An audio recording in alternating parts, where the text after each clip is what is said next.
Ջարդուփշուր պատուհաններով լքված ամայացած տներն են երբեմն պատմում Հայաստանի մարզերի խեղճության մասին։ Աղթալահասնելիս այս պատկերն է արձանագրել Նարեկ Կարապետյանը։ Ասում է, հողի տակ տարածաշրջանի ամենահարուստ պաշարներն են, հողի վրա աղքատություն, խեղճություն։ Ուրեմն ինչ է պետք անել։ Պետք է այդ հարկերը, որը վճարվում է լեռնային արդյունաբերության կողմից, գա հետ համայնք, որպեսզի համայնքը կարողանա միջոցներ հատկացնի զարգացման։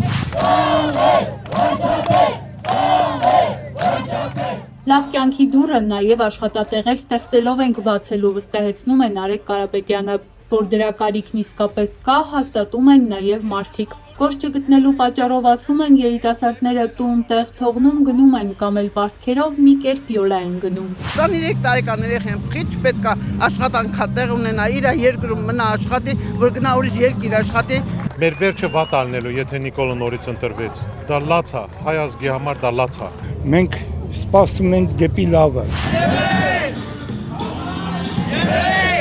Լոռիում մյուս հասցեն Ալավերդին է։ Ինչպես են ապրում մարդիկ այստեղ, Երևանից ավելի քան 160 կիլոմետր հեռու։ Երբեմնի արդյունաբերական քաղաքում հիմա արդեն մշտական խնդիրը աշխատատեղի հարցն է։ Պղնձաձուլարան ունեին, դա էլ փակվեց վերջին տարիներին։ Բանը հասավ նրան, որ ապամոնտաժվեց ողջ գործարանը,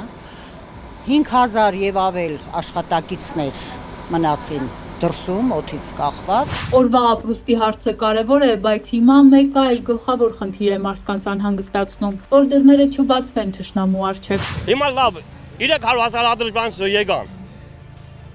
5 տարի հետո լինելու է 10,000 ու երկրորդ ցումգայիտ։ Մի ժամանակ էլ ասած Ղարաբաղի հարց չկա։ Նազում մտքումը դրել է, որ Սյունիքը տա։ Ասում է Սյունիքը չկա, վաղացել է Սյունիքը տալիս է։ Լոռին է արդեն սահմանին մոտենում, ասում է Նարեկ Կարապետյանը, մի քանի կիլոմետր է հեռավորությունը թշնամուց։ Լոռին,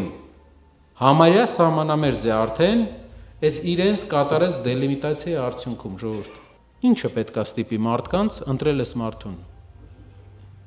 Երկու հատ բարձուրն ու բրուշատկն ժողովուրդ։ Ուժեղ Հայաստանում ամուր խաղաղություն լինելու է վստահելի երաշխավորներով։ Ադրբեջանցիներն էլ իրենց այսպես ասած վերադարձի մասին մոռանալու են,